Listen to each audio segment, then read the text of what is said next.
السلام علیکم ورحمۃ اللہ وبرکاتہ۔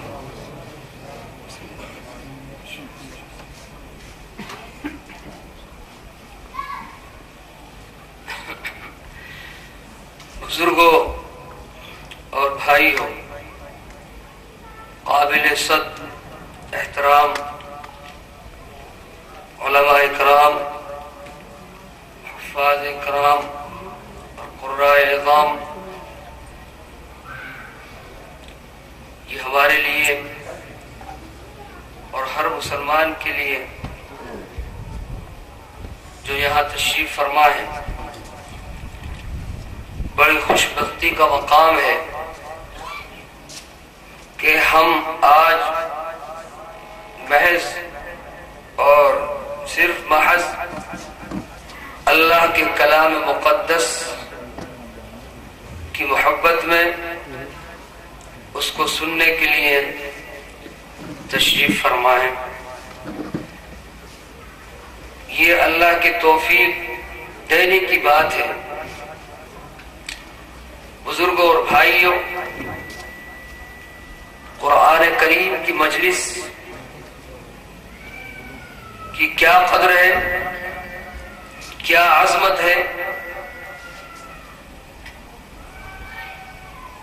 اس سلسلے میں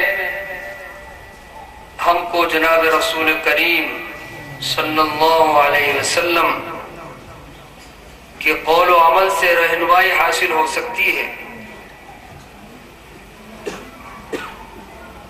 ایک صحابی نے اطلاع دی اللہ کے رسول صلی اللہ علیہ وسلم کو، یا رسول اللہ، آپ کے فلاں صحابی، غالباً ابو موسیٰ اشعری رضی اللہ تعالی عنہ، فلاں صحابی کے مکان میں تلاوت فرما رہے ہیں، اور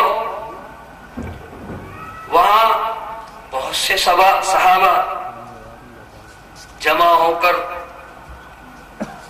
آپ کے صحابی کی تلاوت سماعت فرما رہے ہیں۔ ایک بھیڑ جمع ہو گئی ہے، جلسہ قرات منعقد ہو رہا ہے۔ اللہ کے رسول صلی اللہ علیہ وسلم کو کس قدر قرآن کریم سننے کا شوق اور جذبہ تھا، اللہ کے پیارے حبیب نے فرمایا کہ اچھا، کیا یہ ممکن ہے میں بھی وہاں چلا جاؤں اور اس مبارک مجلس میں میں بھی شرکت کروں، اور ان لوگوں کو معلوم نہ ہو میرے وہاں پہنچنے کا، مجلس برقرار رہے۔ صحابی نے فرمایا یا اللہ کے رسول، بالکل ممکن ہے۔ بزرگوں اور بھائیوں، اللہ کے رسول صلی اللہ علیہ وسلم نے سنا اور آپ اس صحابی کو ساتھ لے کر وہاں اس مجلس میں تشریف لے گئے، بنفس نفیس تشریف لے گئے، اور وہاں جا کر تلاوت سماعت فرمانے لگے۔ اللہ کے رسول صلی اللہ علیہ وسلم سے کون اچھا پڑھ سکتا ہے؟ آپ نے براہ راست آپ صلی اللہ علیہ وسلم کو جبریل علیہ السلام کے ذریعے قرآن کریم کے پڑھنے کا انداز، جس طرح خدا وحدہ لا شریک اس کو اپنے حبیب صلی اللہ علیہ وسلم سے پڑھوانا چاہتے تھے، وہ پورے کا پورا انداز آپ کو سکھلایا گیا، اور پھر بار بار اس کو سنا گیا، بار بار آپ صلی اللہ علیہ وسلم کو پڑھنے کا انداز بتلایا گیا۔ کہیں فرمایا گیا فَإِذَا قَرَأْنَاهُ فَاتَّبِعْ قُرْآنَهُ لَا تُحَرِّكْ بِهِ لِسَانَكَ لِتَعْجَلَ بِهِ إِنَّ عَلَيْنَا جَمْعَهُ وَقُرْآنَهُ۔ اللہ کے حبیب صلی اللہ علیہ وسلم پہ جب قرآن کریم کا نزول ہوتا تو آپ جلدی جلدی اس کو دہراتے، جلدی جلدی پڑھتے اس کو کہ میں اس کے ناز اور انداز کو سیکھ لوں اور وہ پورے الفاظ بھی محفوظ ہو جائے عنوان، اور پڑھنے کا طریقہ ادا وہ بھی محفوظ ہو جائے، کہیں وہ ذہن سے نکل نہ جائے، تو آپ بار بار اس کو دہراتے۔ اللہ تبارک و تعالی نے فرمایا اے میرے حبیب، آپ پر جب قرآن کریم کا نزول ہو تو اس کو پڑھتے ہوئے جلدی نہ فرمائیں، وَلَا تَعْجَلْ بِالْقُرْآنِ مِن قَبْلِ أَن يُقْضَىٰ إِلَيْكَ وَحْيُهُ وَقُلْ رَبِّ زِدْنِي عِلْمًا۔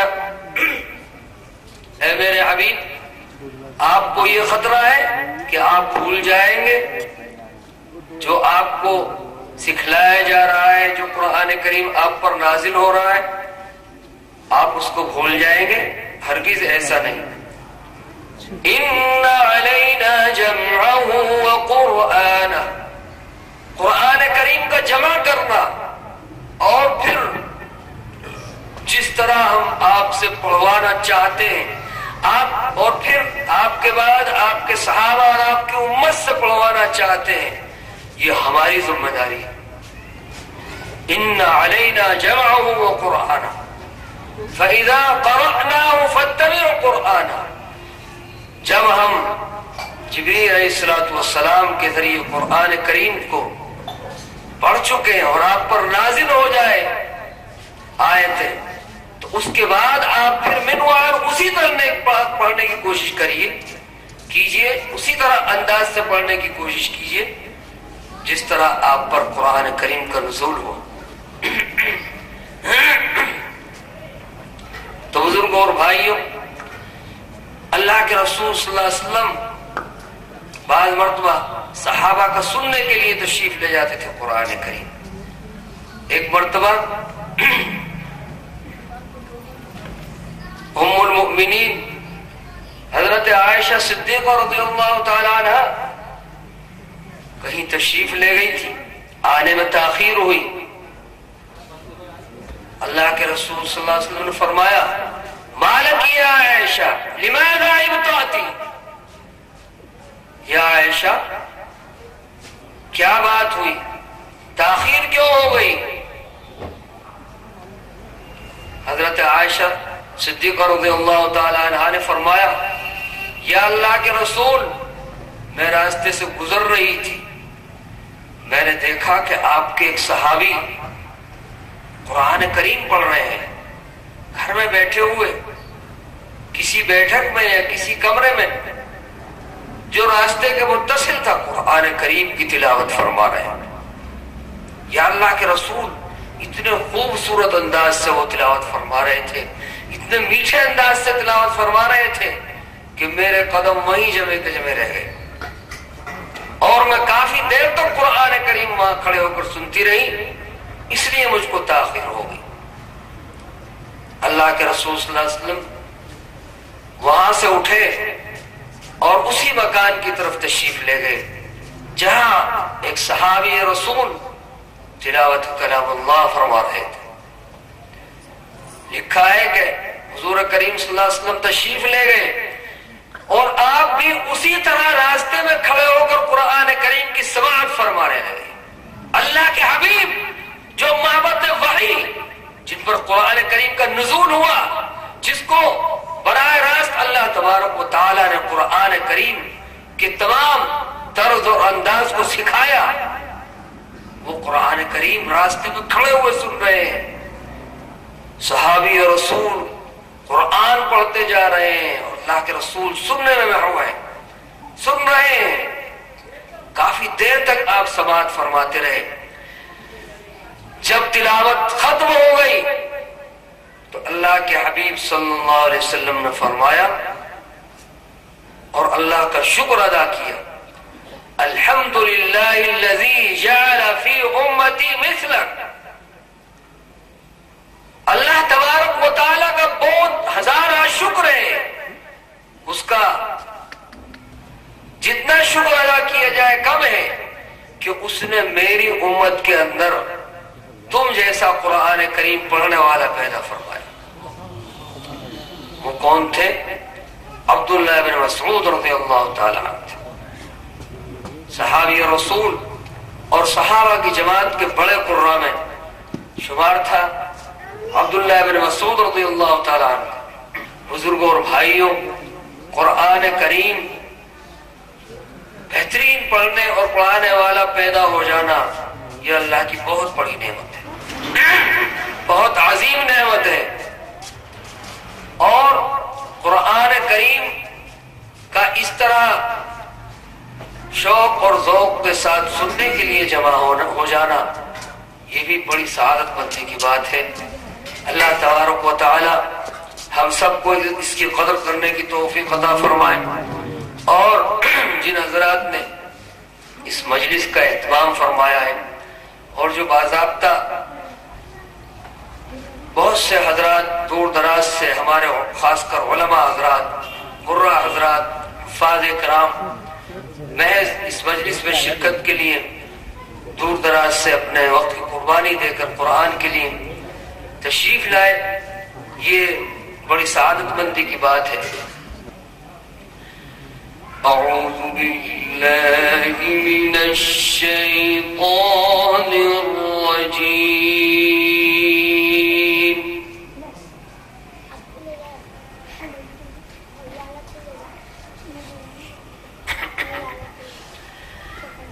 बिस्मिल्लाहिर रहमानिर रहीम।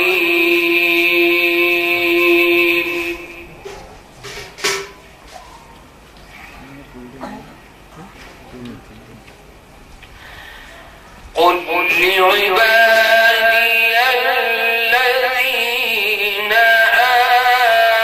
आमनू युक़ीमुस्सलाता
وسخر لكم الليل والنهار وآتاكم من كل ما سألتموه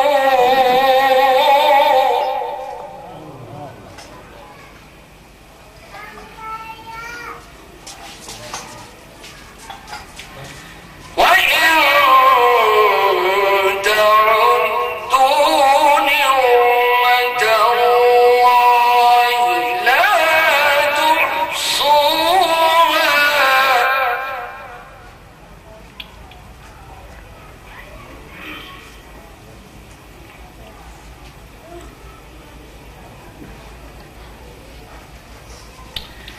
وإن تعدوا نعمة الله لا تحصوها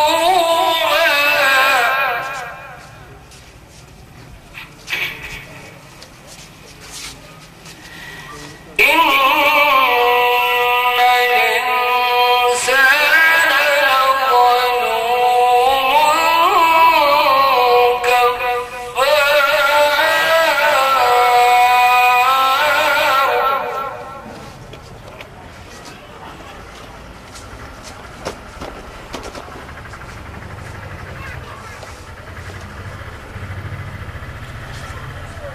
وإذ قال إبراهيم رب اجعل هذا البلد آمنا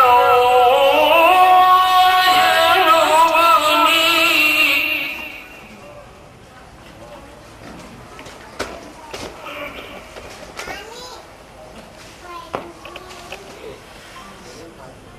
وإذ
شاء الله ما شاء الله ما شاء الله.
شاء الله ما شاء الله.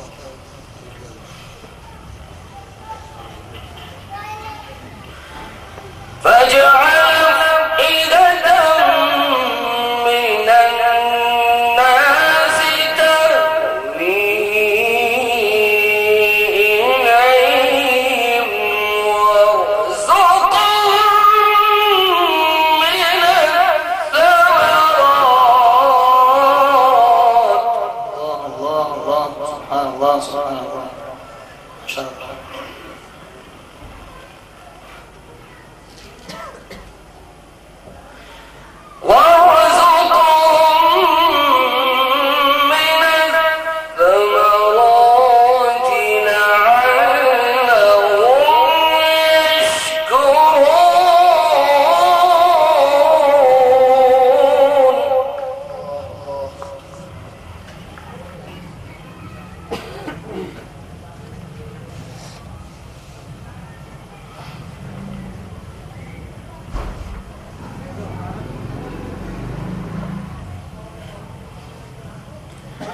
ربنا إنك تعلم ما نخفي وما نعلن.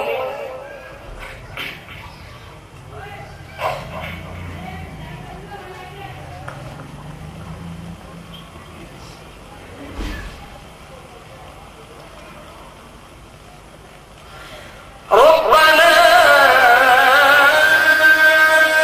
إنك تعلم ما نخفي وما نعلن. سبحان الله سبحان الله سبحانه علام الغيوب.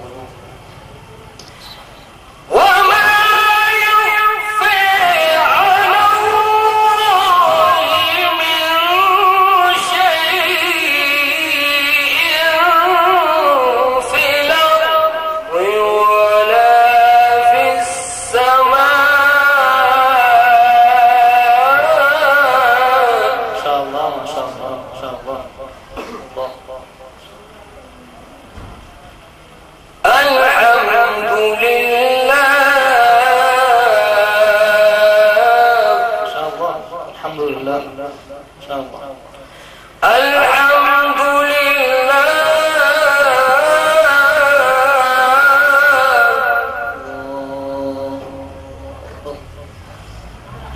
الحمد لله.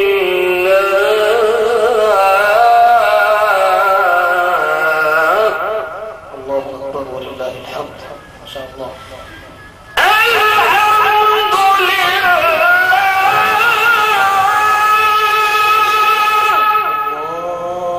الله ما شاء الله. سبحان الله.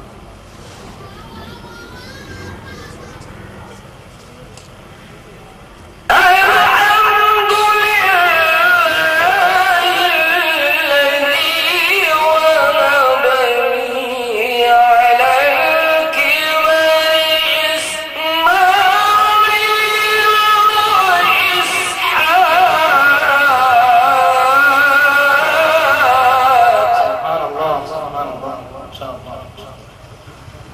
الحمد لله ما شاء الله. إن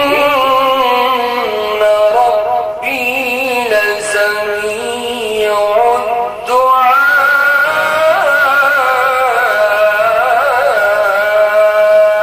لا شك لا شك لا شك.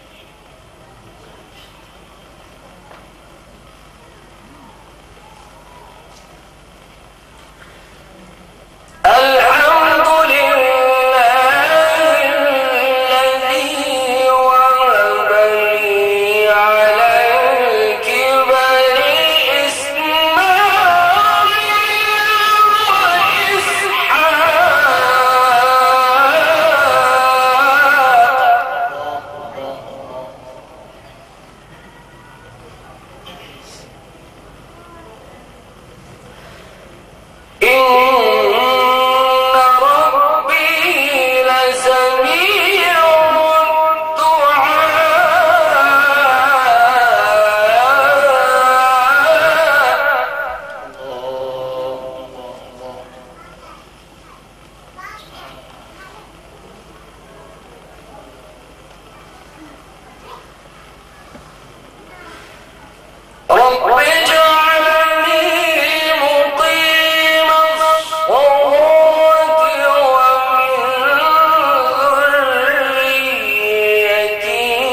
شاء الله.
رب اجعلني مقيم الصلاة ومن ذريتي ربنا وتقبل دعائي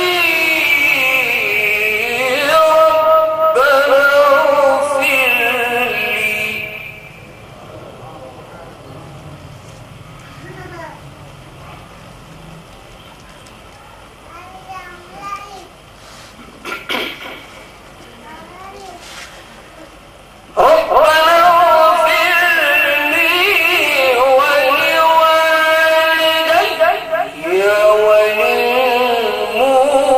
وللمؤمنين يوم يقوم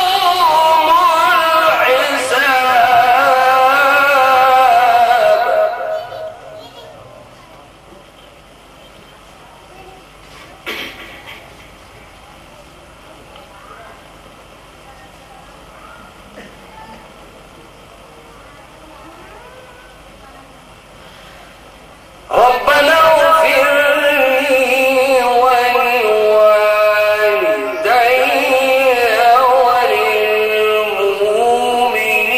وللمؤمنين يوم يقوم الحساب.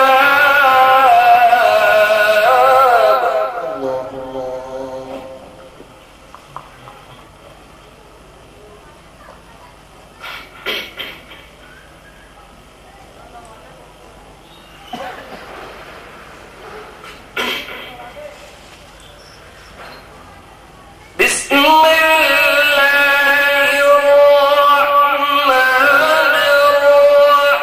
الرحيم. الرحمن علم القرآن خلق الإنسان علمه البيان. الله ما شاء الله ما شاء الله ما شاء الله.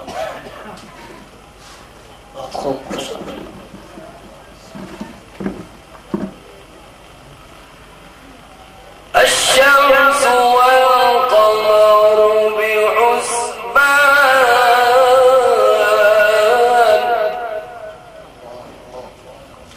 والنجم والشجر يسجدان.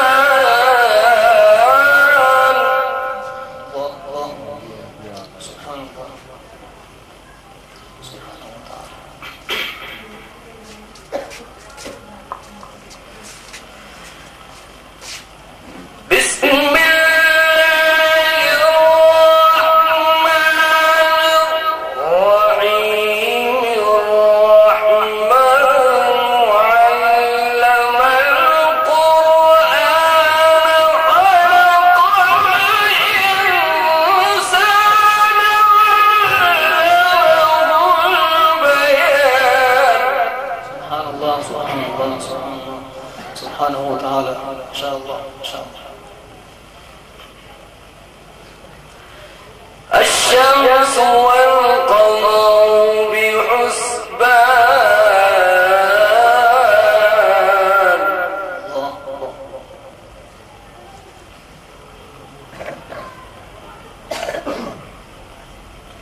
مرج البحرين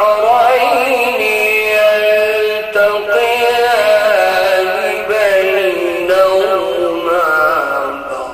برزخ لا يبغيان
1 घंटा लगेगा لا إله إلا الله والله أكبر ولله الحمد بسم الله الرحمن الرحيم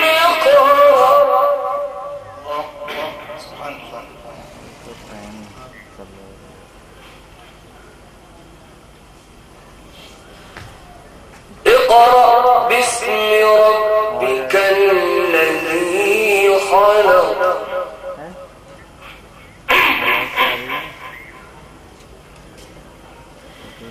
خلق الإنسان من علق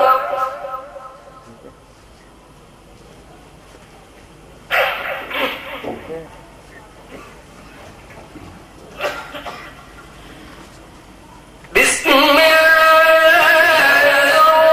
الرحمن الرحيم اقرأ باسم ربك الذي خلق خلق الإنسان من علق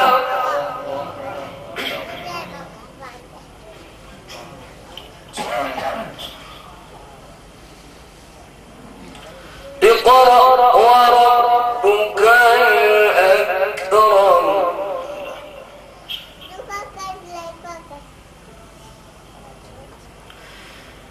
اقرأ وربك الأكرم الذي علم بالقلم علم الإنسان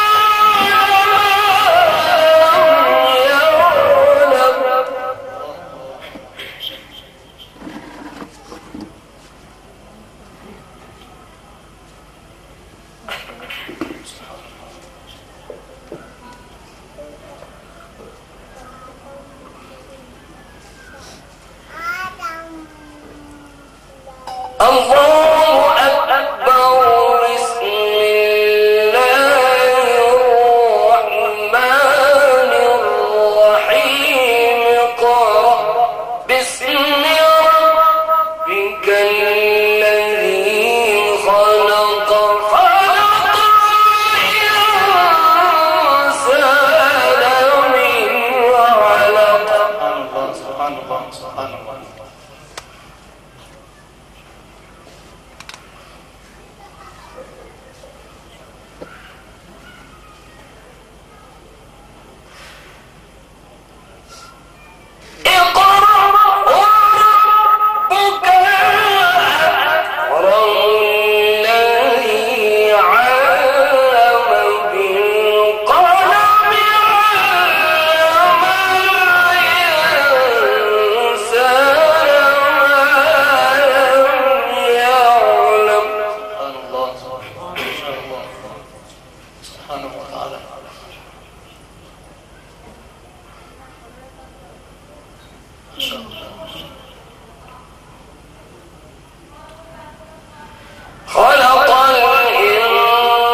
إياك نعبد وإياك نستعين.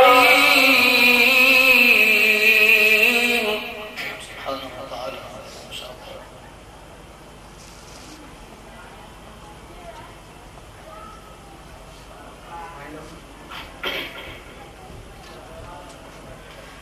اهدنا الصراط المستقيم.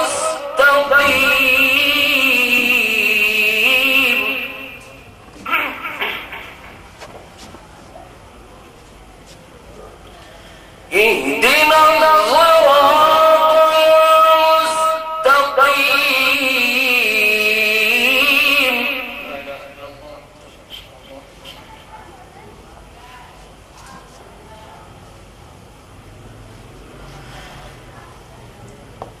صراط الذين أنعمت عليهم غير المغضوب عليهم ولا الضالين.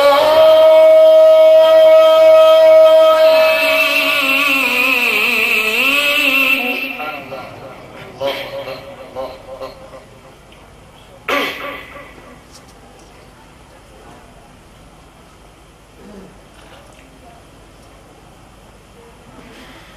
إياك نعبد وإياك نستعين. الله.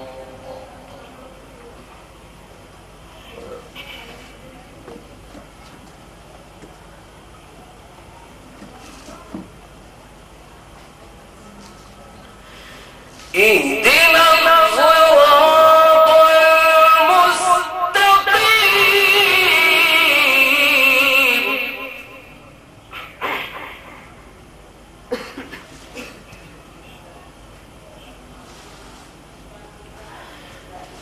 صراط الذين أنعمت عليهم غير المغضوب عليهم ولا الضالين.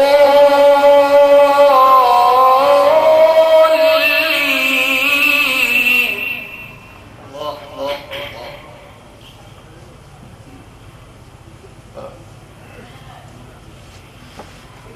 إياك نعبد وإياك نستعين.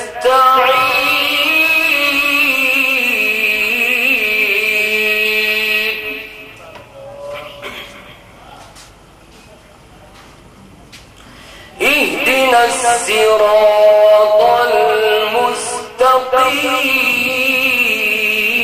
سبحان الله.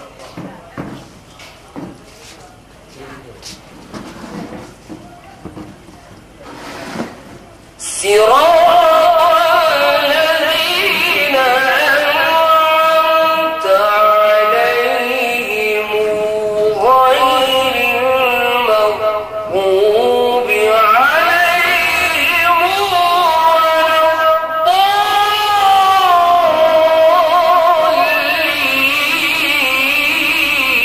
الله. الله. الله. ما شاء الله. سبحانه وتعالى.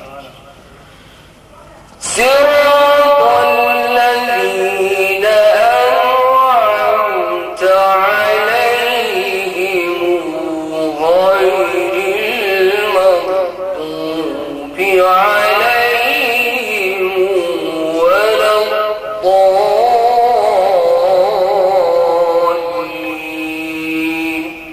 الله. صدق الله العظيم. صل على سيدنا مولانا محمد وعلى آل سيدنا مولانا محمد وبارك وسلم عليه. الحمد لله رب العالمين، والصلاة والسلام على سيد المرسلين. اللهم أنت السلام ومنك السلام، حينا ربنا بالسلام. تباركت ربنا وتعاليت يا ذا الجلال والإكرام. اللهم إنا نسألك العفو والعافية والمعافاة الدائمة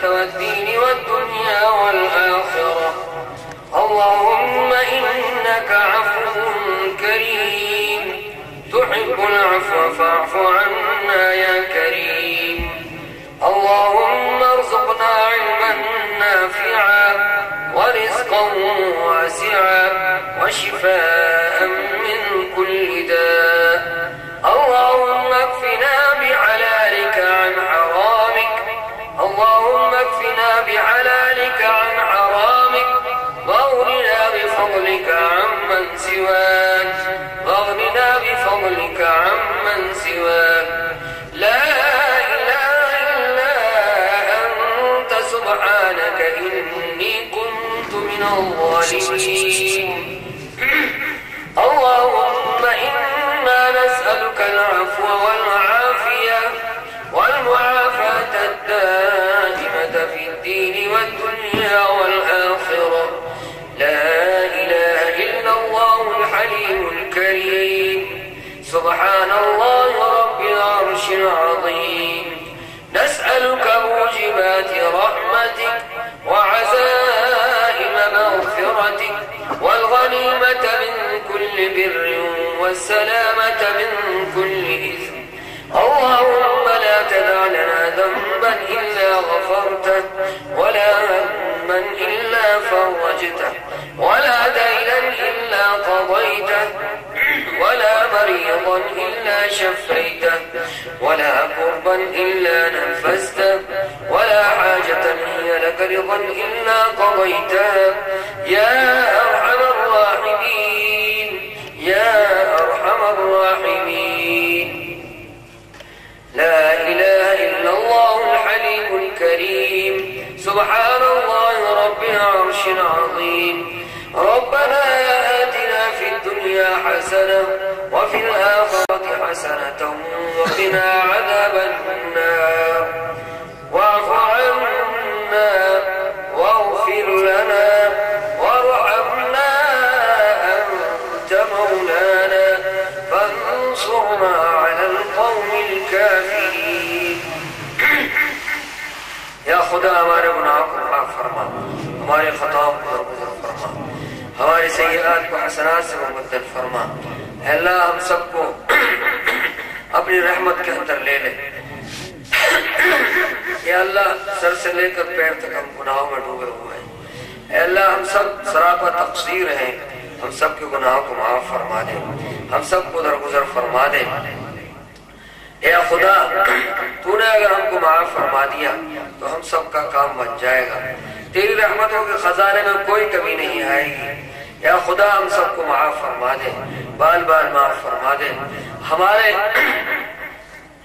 جو بزرگ اور اکابرین اور متعلقین دنیا سے رخصت ہو چکے ہیں، اے اللہ ان سب کی کروٹ کروٹ مغفرت فرما، ان کے گناہوں کو معاف فرما دے، ان کے درجات کو بلند فرما دے، ان کے سیئات کو حسنات سے مبدل فرما دے.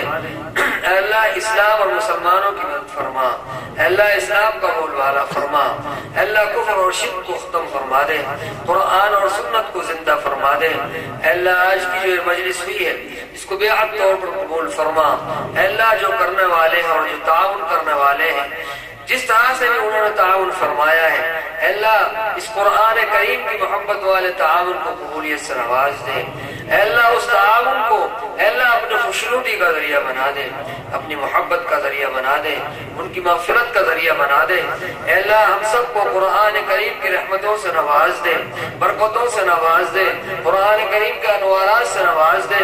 قرآن کریم کی برکتوں سے ہمارے گھروں کو منور فرما دے. اے اللہ قرآن کریم کے قرآن کریم کی برکتوں سے ہمارے گھروں کو منور فرما دے، ہماری تجارتوں کو منور فرما دے، ہماری کھیتیوں کو منور فرما دے، ہماری دکانوں کو منور فرما دے، ہماری زندگیوں کو منور فرما دے. بے شک کہ اللہ قرآن کریم کو چھوڑنے کی وجہ سے ہم پر طرح طرح کی مصیبتیں آ رہی ہیں. ہمارے اس جرم عظیم کو معاف فرما دے اور قرآن کریم کو کما حق کو اپنانے کی توفیق عطا فرما. اس کے اوامر پر بھی عمل کرنے کی توفیق عطا فرما، نواہی سے بچنے کی توفیق عطا فرما. اے اللہ اوامر پر عمل کرنے کی توفیق عطا فرما. صوم و صلات کی پابندی عطا فرما. جن پر حج فرض ہے ان کو حج کرنے کرنے کی بھی توفیق سے نواز دے۔ اے اللہ جن پر حج فرض ہے ان کو حج کی بھی توفیق عطا فرما دے۔ زکوٰۃ بھی ہمیں پوری پوری طرح ادا کرنے کی توفیق عطا فرما۔ شیطان اور نفس کے شر سے ہم سب کو بچا لے۔ اے اللہ شیطان اور نفس کے شر سے محفوظ فرما، عافیت اور سکون کی زندگی سے نواز دے۔ اے اللہ جو یہاں تیرے قرآن مقدس کی مجلس کے اندر تشریف لائے ہیں، اس مبارک مجلس کے اندر تشریف لائے ہیں، اے اللہ ان سب کے آنے کو قبول فرما لے۔ اے اللہ اس مجلس میں شرکت کو ہم سب کی مغفرت کا ذریعہ بنا دے۔ اے اللہ ہم سب کی مغفرت کا ذریعہ بنا دے، ہماری دینی اور دنیاوی ترقی کا باعث بنا دے۔ اے اللہ ہماری دینی اور دنیاوی ترقی کا باعث بنا دے، ہمیں پریشانیوں سے بچنے کی اے اللہ غیب سے تدابیر پیدا فرما دے۔ اے اللہ ہم کو نفس اور شیطان کے شر الجن والانس سے ہماری حفاظت فرما، حاسدین کے شر سے محفوظ فرما، دشمنوں کے مکر و فریب سے ہم سب کو بچا لے۔ اے اللہ ہم سب کو روحانی برکات سے بھی نواز دے، جسمانی برکات سے بھی نواز دے، روحانی شفا بھی عطا فرما۔ اے اللہ جسمانی شفا بھی عطا فرما، روحانی امراض سے بھی ہم کو سکون عطا فرما، جسمانی امراض سے بھی سکون عطا فرما۔ اے اللہ قرآن کریم کی سچی پکی محبت ہم سب کو پیدا فرما، قرآن کریم کو ہمیں پڑھنے کی بھی توفیق عطا فرما، اگر پڑھے ہوئے نہیں ہیں تو سننے کی توفیق عطا فرما، اور پڑھے ہوئے نہیں ہیں تو اس کو اللہ پڑھنے کی کوشش کرنے کی توفیق عطا فرما۔ ہمیں اپنی بچوں کو اولادوں کو قرآن کریم کی تعلیم دینے کی توفیق عطا فرما۔ بے شک اے اللہ یہ تیرا کلام تمام کلاموں سے زیادہ بابرکت ہے، اس سے زیادہ بابرکت کلام کوئی دنیا کے اندر نہیں ہے۔ اے اللہ اس کی برکتوں سے ہم سب کو مالا مال فرما دے۔ اے اللہ کلام مقدس کی برکتوں سے ہم سب کے دامنوں کو بھر دے۔ اے اللہ ہم سب کے اے اللہ دنیاوی ضرورتوں بھی پورا فرما، دینی ضرورتیں بھی پورا فرما، اے اللہ دنیاوی ضرورتیں بھی پورا فرما، ہمارے مریضوں کو شفا عطا فرما، اے اللہ ہمارے بیماروں کو شفا کاملہ عاجلہ مستمرہ عطا فرما۔ اے اللہ دینی مدارس کی حفاظت فرما، دینی مکاتب کی حفاظت فرما، مدارس اسلامیہ کی حفاظت فرما، مساجد اسلامیہ کی حفاظت فرما۔ اے اللہ اسلامی خانقاہوں کی حفاظت فرما۔ اے اللہ ہم سب کو اپنی محبت سے نواز دے۔ اے اللہ ہم سب کو اپنی محبت سے نواز دے، اپنے رسول پاک صلی اللہ علیہ وسلم کی محبت عطا فرما، ہم سب کو آپ صلی اللہ علیہ وسلم کی سنتوں کو اپنانے کی توفیق عطا فرما۔ اے اللہ ہمارے تہذیب کو، کلچر کو، تہذیب اور تمدن کو قرآن اور سنت کے مطابق بنا دے، قرآن اور سنت کے مطابق ڈھالنے کی توفیق عطا فرما۔ شیطانی مکر و فریب سے بچا لے، ہمارے گھروں کو خرافات سے پاک فرما دے، خرافات سے ہم سب کو محفوظ فرما، شیطانی خرافاتوں سے ہم سب کی حفاظت فرما۔ اے اللہ دنیاوی فتنوں سے، تمام فتنوں سے ہم سب کی حفاظت فرما۔ اے اللہ ہم مانگتے ہو تمام خیر جو نبی کریم صلی اللہ علیہ وسلم نے مانگی، وہ تمام خیر ہم سب کو عطا فرما۔ ہم مانگتے ہو تمام خیر ہم چیزوں سے پناہ جن سے نبی کریم صلی اللہ علیہ وسلم نے مانگی، ان تمام چیزوں سے ہم سب کو پناہ عطا فرما۔ اے اللہ ہم جو مقروض ہیں ان کو قرضے سے خلاصی کی غیب سے سہولت پیدا فرما۔ جو بچی کسی بھی وجہ سے اے اللہ بغیر شادی کے بیٹھی ہوئی ہیں، ان کی شادی کا غیب سے انتظام فرما، ان کی شادی کا غیب سے انتظام فرما۔ جو غلط مقدمات میں ماخوذ ہیں مقدمات سے ان کو بری فرما دے، جو غلط قیدوں میں پھنسے ہوئے ہیں ان کو بھی جلد از جلد بری ہونے کی توفیق عطا فرما، غیب سے تدابیر پیدا فرما۔ ہماری دعاؤں کو جناب محمد رسول اللہ صلی اللہ علیہ وسلم کی صدقۃ فعل میں قبول فرما۔ ربنا تقبل منا انك انت السميع العليم وتب علينا انك انت التواب الرحيم، وصلى الله تعالى على خير خلقه محمد وآله واصحابه اجمعين، لا اله الا الله۔ تمام ائمہ حضرات، علماء حضرات کی جیسا کہ آپ حضرات میرے لیے دعا فرمائیں، میں آپ حضرات کی دعا کروں گا۔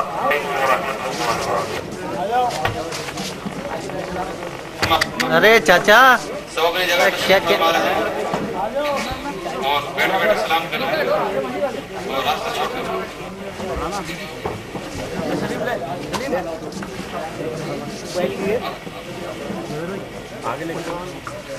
سامنے مطلب ائمہ حضرات کے لیے کھانے کا نظم ہے، اور بغیر کھانا کھائے کوئی بھی امام حضرات، علماء حضرات بغیر کھانا کھائے نہ جائے، اور عوام کے لیے ماشاءاللہ شربت کا نظم ہے۔